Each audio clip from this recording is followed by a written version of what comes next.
Good afternoon, Facebook. This is your girl, Teresa B, coming to you live and direct from Amplified Exposure Live.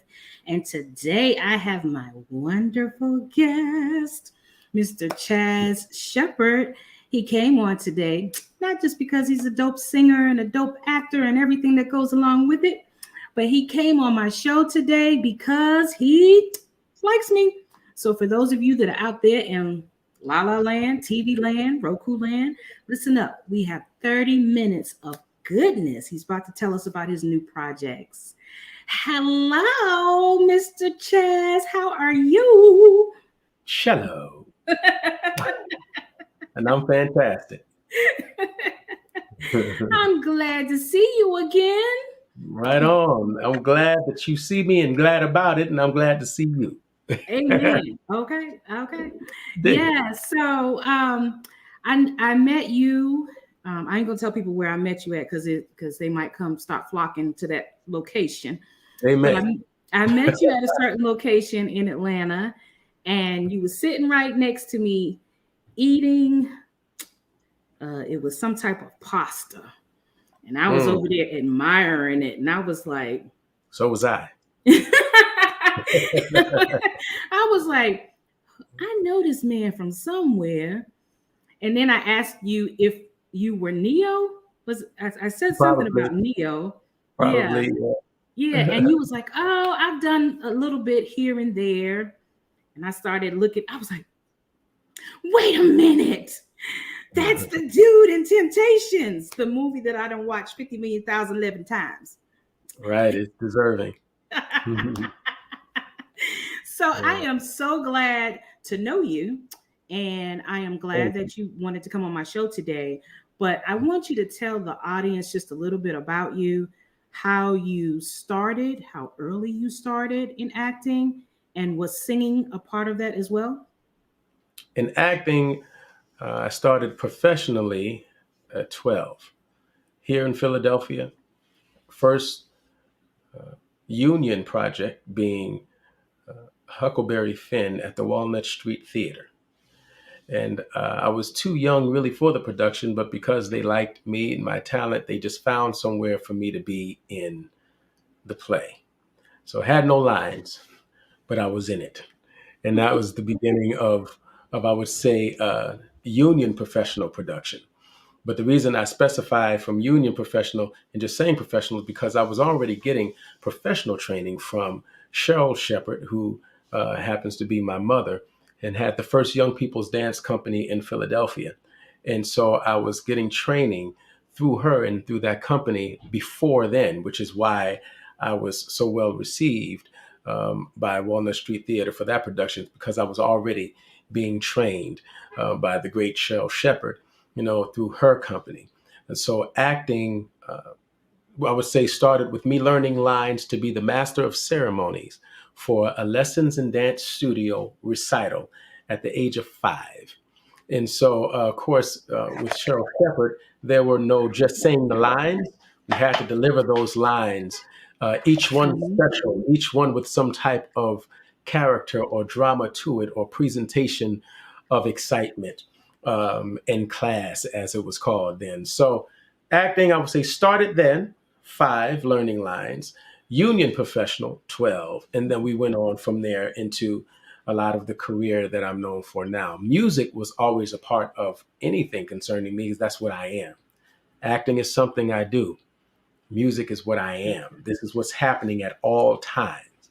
I'm not always saying somebody's lines and always, in a production actor-wise, but music is happening with me no matter where I am, and it's every day. So whether it's the supermarket, whether it's the gym, or whether it is an open mic, in New York City, or a jam session in Philly, and now Atlanta, music is what I am. So that was always happening and developing. Well, I can attest to that because I saw you had a live performance at a certain place in Atlanta. Can't disclose the name. But it was another location, and I came out to support you because I wanted to hear you sing, because I didn't know at that time that you were a singer. So I was very impressed, especially when you did your rendition of Prince. That was awesome. How does it feel? Yeah. No, How Mhm. Does It Feel was D'Angelo. So that Oh, was that, yeah, and you were right. Prince was I Would Die for You. yes. Okay, I So knew you yeah, did Prince. yeah, yeah. Uh-huh. Yeah, Uh-huh. that band was amazing. Like, do they Aren't they? travel with you? Absolutely. No, that was my first time doing a set with that band. They are incredible. We can position it this way. I'm comfortable position it this way. You find you hope to run into these kind of musicians backstage. We'll position it that way. And anybody from Atlanta may be able to catch on. But you hope to run into those kind of musicians backstage. That is their band. And those guys were so gracious to play with me, and we jammed it out. And whenever I go there, and just hang, if I'm in town on a Wednesday and I'm there, we jam out anyway. So the night that you were there, we just had already decided we were going to jam out 4 songs. And I thought I was done. And then great drummer from here, from Philadelphia, Lil John, who runs that night, decides to push me to do that D'Angelo number that you were talking about, for the ladies. Yes. So we had a yeah we had a good time. Those are some go-tos for me. I am a fan of, great admirer of D'Angelo. And I hear that everybody would say, well, yeah, that makes sense, D'Angelo, because they relate D'Angelo to Prince a lot, and a lot of my style with certain songs to Prince as well. So that's like that is a musical approach vocally, the D'Angelo and the Prince, and the way I blend it. It makes sense because all 3 artists go to a certain place vocally in a certain approach with some songs. So yeah. Yeah, yeah, it was amazing. And you play. Now you don't just Yeah. sing. You was playing the keyboard. Hmm. Yeah. Yeah, I just do a little tinkle tinkle with my left hand. My Right. right hand, no good at all. No good. No good. No good. You gotta put some time into that thing. Yeah, yeah. So, did you ever meet D'Angelo or maybe Prince since you No, the funny thing is, now that you asked that, I realized that I have been around these guys both somewhat the same way. Uh, Never formally met them, only just stood right with them.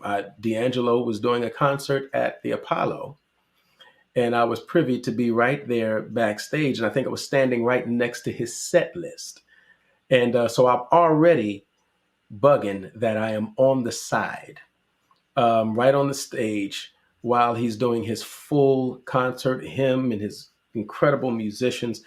You know what I mean? Chris Dave was on drums that night, and I was already getting a kick out of standing there. But then he runs over, I guess, to check what's next and to ask for something or whatever. And so I'm right here just standing. He comes literally right here, but he's not coming to me. He's just coming here to get whatever's necessary for him to run right back on stage. And he does give a kind of look like, kind of like a who the hell are you look. But you must be okay because you here. I don't know. You know, and he runs back on stage and jiggles himself. But that was, so far, that was enough of thrill for me to have been right there on the side while he did that. And I even took a picture of his set list. I won't throw it out there like that, but I took a picture of it for myself as a fan, as an admirer. And with Prince, I was hanging out at a friend of mine's show. His name is Frank McComb. He is one of our greats in music today, and is very much likened to Donny Hathaway as well. And so we were in LA, and I was hanging at his place, at his show rather. Mhm. And Prince is known to just show up at a spot if he admires music. And he was an admirer of Frank McCombs. And so he was there that night. And the closest I've been to him is him just passing me in this little small spot. He would believe he was going to the bathroom. I could not believe how short he was. I felt like he came up to my nipples. And he had on platform heels. So Okay, wait I'm a minute, like, wait a minute, wait a minute, wait a minute. So you had me stand beside you. Was he like shorter than me? yes. Really? Yes. Really. That was a short brother. Brother was short, Doc. He was down there. Anybody shorter than me, like that And might be on they the made midget that song for level. him. How low can you go? And I'm like, Jesus, you down there with platforms, bro. How low did you go? So Wow. yeah, man. hmm All of that talent was balled up in that little body. In that little bitty body. Yes, but Hmm. never formally spoke to these guys, and I hope that the chance comes pleasantly with D'Angelo, being that he is still here. Yeah. But yeah, and Yeah. I became actually more of an admirer of Prince's music. Um, I believe I'm trying to think. Was it after he died or shortly before? Mhm. Actually, yeah. Well, you did a great job because the ladies was over there sweating and stuff. Right And I saw one lady grab you. She kind of like was trying to spin you around. I was like, what in the world? on. Well, look, the original artist set it up for me. I just had to, put a little something on it, Put a little something, something, a little make it something, something. authentically me with their Mm-hmm. stuff. Little something. All Yeah. right. So my favorite movie, let's talk about that, Temptations. Yes. When you got the role for that, was the movie here in like Atlanta or California? What was the actual set? Pittsburgh. Pittsburgh. Okay. Okay. hmm Wow. Detroit was still in an unfortunate state from when it had been burned before then. Mhm. So to get that same look, they took it to Pittsburgh, and it was a great look for Detroit. As a city that favored it very much. You know. Okay. hmm And being on the set, making you're acting out a role for some very, very important people that, did some great things in music. How did you feel being in that role? No particular way. It was just fun to do. Fun to do. Were you It was actually fun to really do. singing? Was that your Yes, voice? yes. Mm, So okay. I did all of the singing for mine, and Mhm. it was fun to do. I think it was very much close to uh, the bond in the group, the actual Temptations. Right. Uh, I always felt that they didn't realize what they casted. Thought they casted according to what they understood and what they saw, but there was a magic among us that I don't think anybody could have foreseen in casting us. From Hmm. the first night of us all getting together, it was really true group temptation chemistry, Right.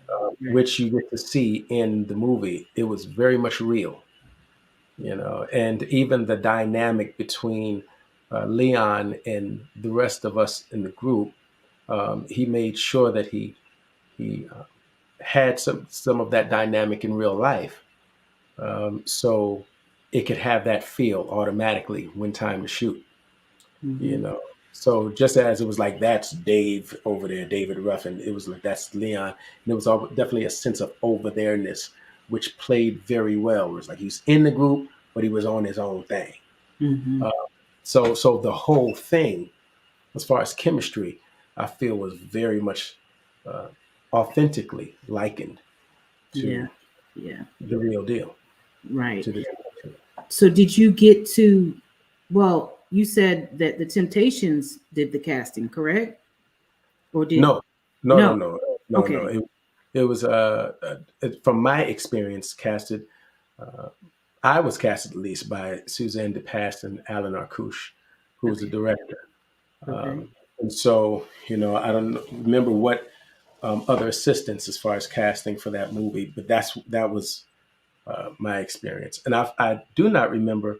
I'm glad you mentioned that because I should remember, but I don't remember who brought me in to them in the first place. That Mhm. whoever was doing the casting for the movie Right. must have been who brought me in to even be before them. But I remember the way it went for me. I did not get the part that I was going in for, as I was told I was too young for it. And so, they enjoyed me, but it was like, that's the only thing, too young. And I was leaving the audition room and I had to come back in because I forgot my radio. We were supposed to bring, a radio or something so we can just show, just a little bit of movement and dance and just, sing to a Temptation song. Mm-hmm. And we had already concluded that I would be too young for what I was going in for. So I didn't even do that, but I left the radio. When I came back in to get the radio, I said, I'm sorry, I'm just grabbing the radio. They said, oh, wait, that's right. You didn't even get to, do anything for us. Still do, let's just do something anyway. Mm-hmm. And once I did the something, that sparked in them, this kid needs to be in this movie. And then they said, there's another character that we were contemplating concerning this story. It is, a real character. And it was like, that might be it. And that is what I wound up playing. A character that no one knew of before then, Mm-hmm. who was Al Bryant, started the group with Otis. Right. But as you saw in the movie, had his own way and wound up Oh, out of it yes. before they made it big time. Yeah. So it I was love fun. And now to see someone playing Al on Broadway was like really cool, because that was a role that I originated, because nobody knows or knew then where Al is, Right. if Al is still alive even. There was no contact with him. So I had to just, deliver and translate what jumped off the pages to me. And now someone else is doing that, which is similar to Set It Off. I got to, originate that role. And then for 3 years, there was a production going all around the country with sold out audiences for the play Set It Off. I didn't even know it was happening, and then next thing you know, there's somebody playing a role that I originated. And for me, that's interesting and fun to see. Mm-hmm. Yeah. Yeah. Making history. Look at you. Look at you. Yeah, somebody's history. A part of it. A It's part of it. history. Yeah, definitely. Yes. It's nice to be a part of something that is significant to people's feel good. Yeah. The Temptations, man. My whole family we could just sit there and watch that again and again and again. My uncle was a very big Temptations fan. And when he watched it, he said, oh yeah, that whole story is accurate. They did a good job. So Yeah. appreciate you. Woo, woo. Like Thank you. I'm glad about it. It's classic. yeah, it is. And so did you ever get to meet, because I think when that movie was made, it was only one Temptation left. Oh yes, that's Otis, and he's still with us. He's still right here. Yeah. Did you get to meet him? Not at that time. Everybody else had. Mm-hmm. So that's when I say I didn't even get to talk to him about Al. For him to tell me about Al, I had no direction as far as who that guy was. Wow. But obviously I had the direction of the script. I had something foundation wise, and I just brought out what I saw there. So I didn't meet him at that time. However, I did meet him some years later and hung out with him in his dressing room as he was doing a Temptations concert with the latest version of the Temptations.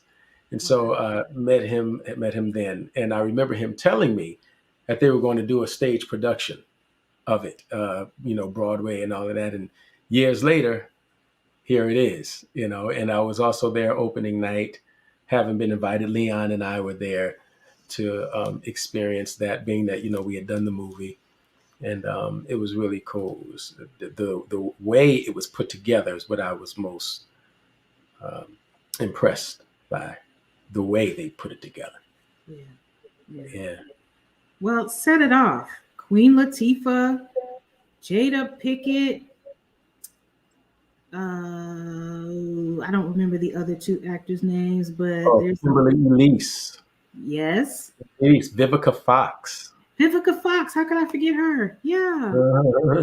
You got to be. You had an opportunity to be around some real pretty ladies. How was it? Yeah. How was it acting with them? How was that experience? Oh, it was fantastic. It was very laid back. It was very smooth. Jada was very encouraging. um, and complimenting. You know, I thought I must have a good side on one of my faces because she thought I was handsome. And so I said, "Oh, it's either that or you just like some Philly boys." What up, well?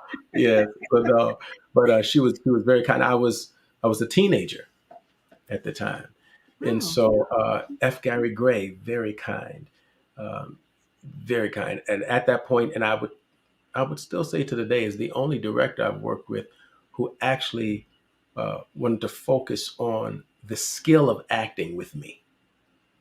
The only one. Everything else, I did what I felt and what I saw, and but he specifically, it was the only one that I worked with that kind of gave an acting class of sort. Wow. Um, and so he was fantastic. At that time, he was more known for his music video success. Having been the director of Waterfalls, TLC, and a number of other. Um, and so this is where he was about to break out, and boy, did he with this film. Queen Latifah, very laid back, cool. Kimberly Elise, new to town, for one, to Hollywood, having just traveled across the country to follow her dream, and this is the first thing that happens. you Yeah. know, for her, that was like incredible. So she was very humble, um, and in that moment, and soaking it in, and just wishing for the best. And she's the new girl.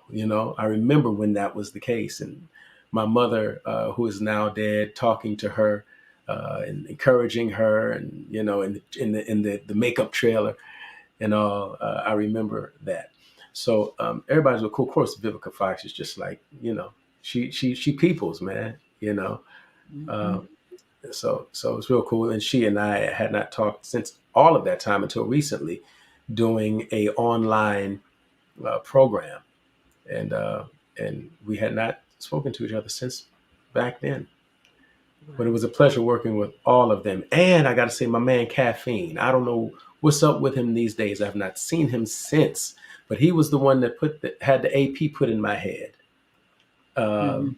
which gets the character, killed. But Right. we knew him from Minister Society before that. You know what I Mhm. mean? With the crazy walk that he did at the end of the movie before the drive-by. But he was such a character, and authentically the character of the characters he played. He was actually that dude, man. But very cool and very respectful of how I was at that time. I wasn't a banger. You know what I mean? I wasn't ghetto. That wasn't my world, though I embraced it, and but it still wasn't my root.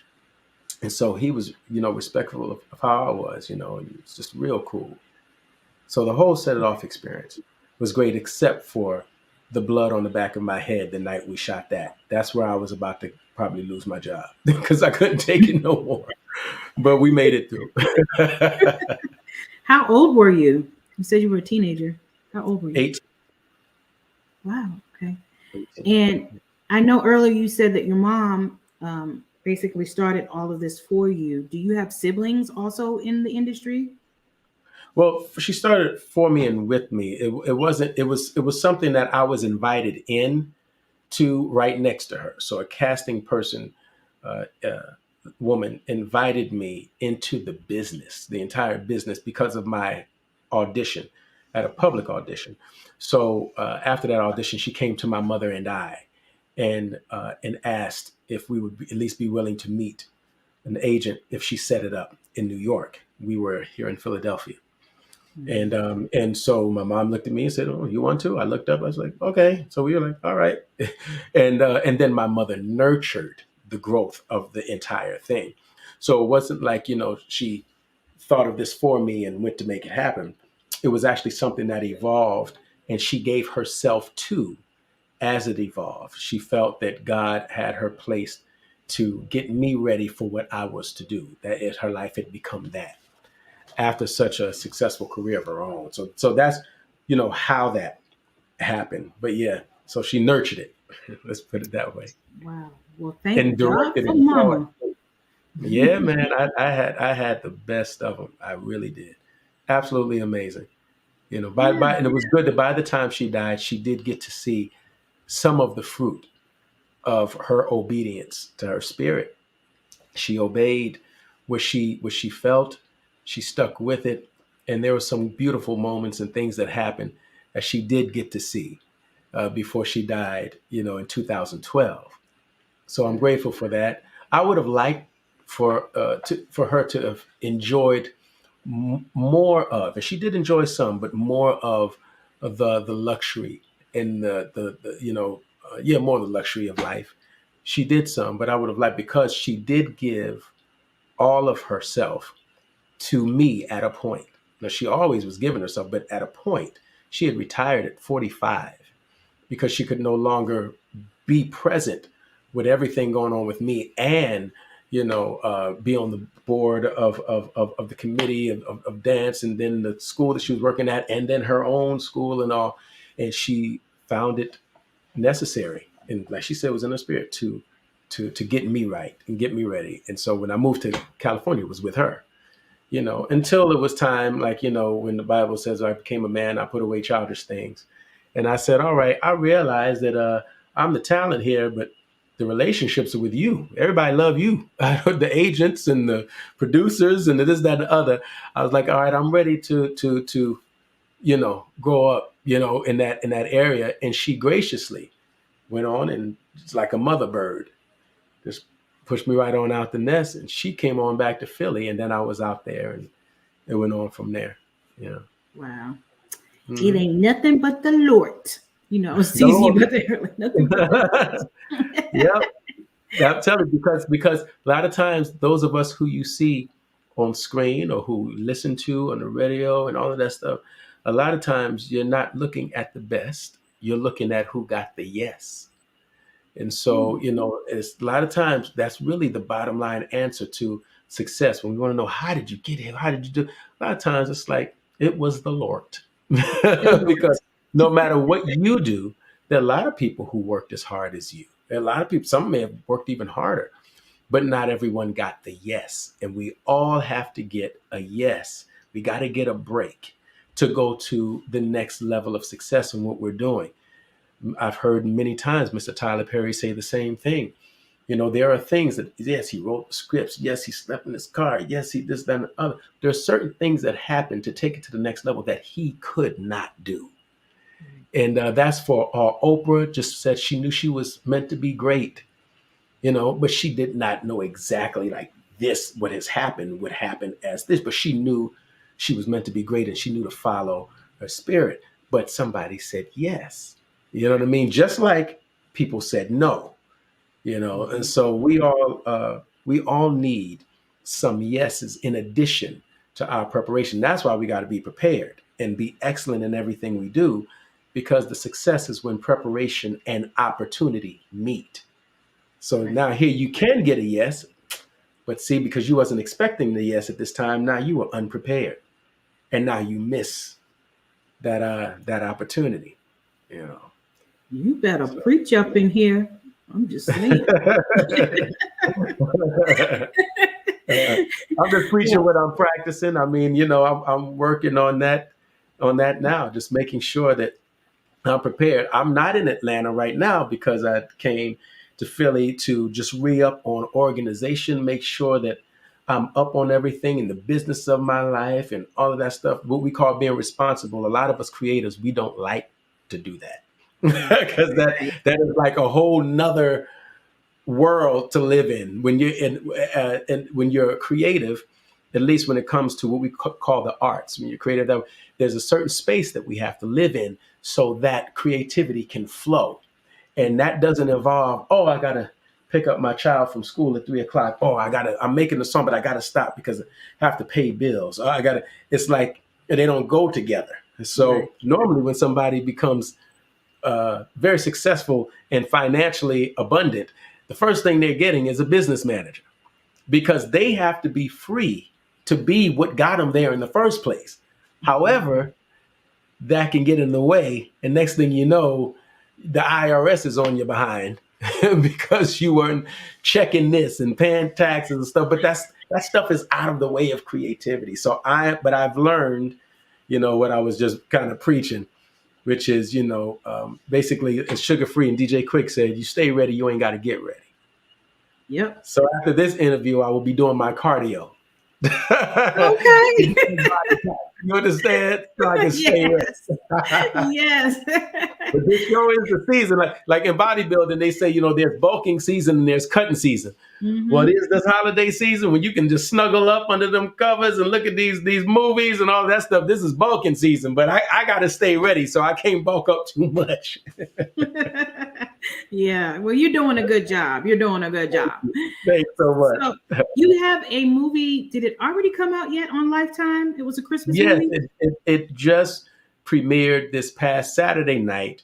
I just got a text before this interview that it was #1 for the weekend, and so far it's #3 overall. It is Kirk Franklin's A Gospel Christmas, starring Demetria McKinney and Chaz Shepard.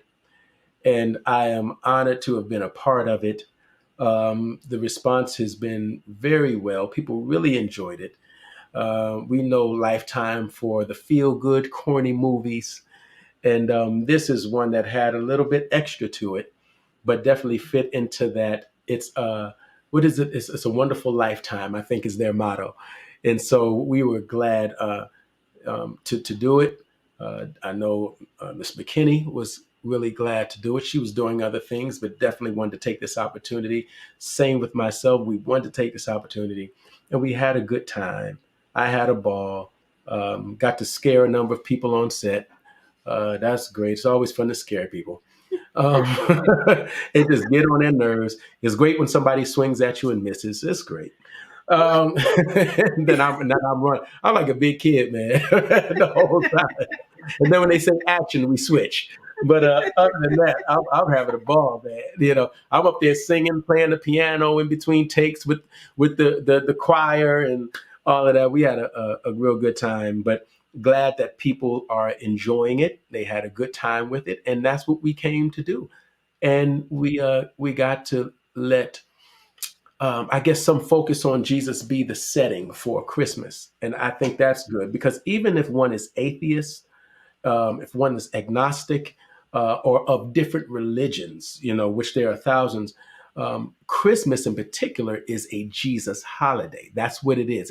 It's the origin of it is the idea is celebrating the birth, if you would, them making it the 25th of December birthday, but the birth of Jesus. That's the point of it. So no matter what you are, if you celebrate Christmas, that's what Christmas is. And so for us to be able to be honest about that and let Christmas actually be, who throws a birthday party and don't invite the birthday boy? And so I thought that was, no matter, again, what the faith is, that particular holiday has that base, which is why I'm careful about celebrating certain holidays, because just because we do something fun doesn't mean the base of it is good. Right. So I love people and gathering and having a good time with people. So will I love the Thanksgiving holiday? Absolutely, the holiday. But what it's about? Absolutely not.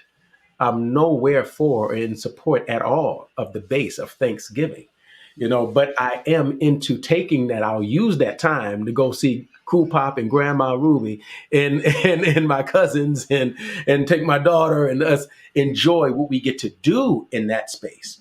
But I'm careful about what it's actually about, but Christmas is something that I can be about. And one thing I like to do to celebrate it, and this is when my daughter is with me on Christmas, the first thing we have to do before she could get any gifts is we go out and we make sure that we give to others who do not have monetarily, and we just go to be a blessing. Because being that Christmas is based on Jesus, how do you celebrate Jesus? Right. By doing what Jesus would ask. And then we can go and open some gifts for you or whatever. But, if it's about Jesus, that means it's about others. Jesus. So yes, as simple as that. So we got to do that with this movie. That at least that got to be in there a bit. Not as much the giving aspect of it, but at least acknowledging the birthday boy. And then you're gonna have some music from Kirk Franklin. We all know that that's gonna be good. Yes, absolutely. Now, tell me this. Is he taller than me? That's a good question. Because I'm telling you, these short ones, man, they be getting extra blessings. I don't know whether they always dance the best. You know what I'm saying? And they got the most energy. That's why Kirk be on the stage, flying across the stage while all them people up there singing. He just flying and just wiggling and jiggling. I'm telling you, James Brown, Prince, Kirk Franklin, Michael Jackson, all the little ones, they just stay jiggling, don't they? Michael Jackson was short too? Yeah. Now, I was never in front of him, but I know he was short. I know that about him. Yes, he was short. You know, but people like me, our booty is too big and high to be doing all that. My butt's too high. You know, I can groove. See, people like me, we groove. You understand what I'm saying? You know, I'm one of those artists. You know, Marvin Gaye, and you know what I mean. We groove. Stevie Wonder and Donnie. I'm glad I'm like that place, so I get to sit down a lot. You know what I'm saying? But them little ones, oh, they be just wiggling like mice all over the stage, just all over the place. But God bless them. See, that's why Chris Brown is a phenomenon, because that dude is actually tall and he does the acrobats and all that like nobody's business. That's phenomenal because they're not normally that tall. They be little. Right. That they have extra space to flip. That's what it is. Leave the little people alone. Leave the Right. little people alone. Like the little people rich too. Exactly. Don't pay me no mind. Well, that is awesome. I will be looking out for that movie. I'm sure they're going to probably replay it 50 times before Christmas. So I'll be on the lookout for that. Right. Yes, I hear that you can rent it on Prime as well, and it's on Hulu. So, you know, in case you don't have Lifetime, you know. Right. But if you like holidays, you'll have Lifetime, because that Lifetime, they kill it on the holiday time. They got it. The ladies love them some Lifetime, boy. Yeah. Yeah, man. Yeah. Yeah. And let me tell you too, what I had going along with that is my Christmas album just went up yesterday. So my Christmas album, which is called A Wonderful Christmas, is available now, and it's good to see that within 24 hours, there are a number of folks already riding to it in their cars and posting on Instagram about it. And I will do my best to get it out more and more as far as the promotion of it. But it is available on commercial streaming and downloading platforms. So it's called A Wonderful Christmas. And it is something that I wrote, performed, and produced. And it's up. And it is also not the typical Christmas sound. It has the Christmas messages. But it's just some flat out music that we could listen to any time of the year. But it is the Christmas base, you know, A Wonderful Christmas. So I appreciate you allowing me to let folk know about that as well. Absolutely. It's time for something fresh. And this album for Christmas is something fresh, and it will always be dope during the Christmas holidays. That's how I produced it, to where it'll always be dope and relevant. And, you know, it's not just an in the moment joint. There's some good stuff on there. And some familiar melodies, let's put it that way. I listened to 3 songs today, and so I was very impressed. I'm going to pull us off the screen just so people can see the whole thing. Okay. Hold on. Go ahead. Let me do it.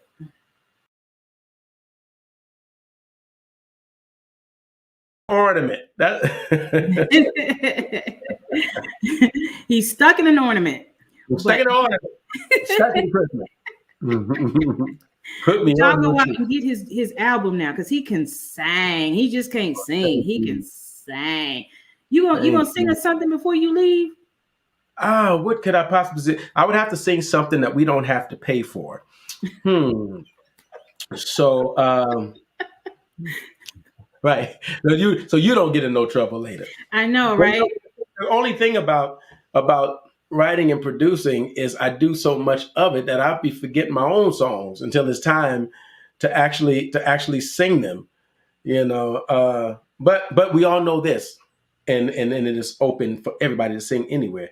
Chestnuts roasting on an open fire, Jack Frost nipping at your nose. You'll find carols being sung by a choir and folks dressed like Eskimos Everybody knows a turkey and some mistletoe will help to make the season bright. And then I forgot the words after that, but Merry Christmas to you. How could you forget the words? I was all into it. I know what. Let's see that and pulled you right out, didn't it? I know. Just like a preacher who don't want to let the people Took my moment. Well, I had the pleasure of seeing you live, so I'm good. I'm good. Yeah, right on. Well, So y'all, I'm gonna y'all put up your follow me Instagram because information. Instagram is popping, is right there, and I have everything on there. And I'm jumping on to TikTok tonight. We're going to get that cracking. You know what I'm saying? This is the world we in. We streaming, we following, we TikToking and Instagramming and DMing and sliding, and we're doing all of that now. So, but Instagram, I'm always on there, and so you can check me out on there, and I'll start building with TikTok tonight, especially being that this album is now out. So you check it out, you enjoy it, and let others know about it as well. It's just something for us to have. And if you want to know who is this guy, what's up with Chaz, what it's about, there's also some fresh music for you to hear before me dropping the next album. How many albums do you have out? Well, I have one full album out, and then I have what I call episodes. I have about 3 episodes of an album, as in, like, you know, what some people may call an EP. You know, I call it an episode, just like we have a whole season of a show, and we have tonight's episode. So I have about 3 of those available as well. And so there's the initial album that was out that Steve Harvey just gave such an amazing push to, and he loved so much. So I lucked up there. After, at a point, people were like, "Oh, you Steve Harvey's dude," because he was the one that was really pushing the music and supporting it. There's that initial album called Love and Truth. That's available everywhere. And like I said, then there are the episodes that came years later, about 3 episodes of music, you know, at least 3 or 4 songs per episode. This is the second, I would say, full album, because a full album is 7 songs or more. And so most people are dropping just, you know, a single, a Christmas single, or a couple of songs. Well, we've got 7 great Christmas songs on here. And one thing about me, I will not put it out if it's not dope, period. There's different kinds of dope. Okay. Mm-hmm. But in the least, it'll be dope, whether it is a ballad, whether it is hip hop, whether, you know, it's just a groove, whether it's gospel, it's going to be dope. It must be that. Be dope. That's what I'm talking about. It's gonna be dope. Well, thank you so much for coming on my show today. I mean, we went from sitting next to each other, you know what I mean, enjoying our drinks and food, saying who you and who you, to here we are tonight. And it is a pleasure to be on, and congratulations on your tenacity and your moving forward with your vision and doing this show. You know, congratulations. You know, I've seen you've had some cool people on here. Yeah, yeah. This is season 8. Well, like you said, we all on here because we like you. Because you like me. That's what I'm saying. I be making friends. I make friends. That's the way. That's the way to do it. Make some friends, man. I appreciate you so much. Please hit me up. Let me know the next time you will be performing. I will put it all over social media for you, so you can get some people to come out and support you. But this is Chaz Shepherd, and I thank you, and I bless. I think I'm trying to. I thank you for coming out, and I hope that God continues to bless you with all your future endeavors. Thank you. Thank you. You too. You have a good evening, and we'll see you next time. Time to do some cardio. Bye. Later.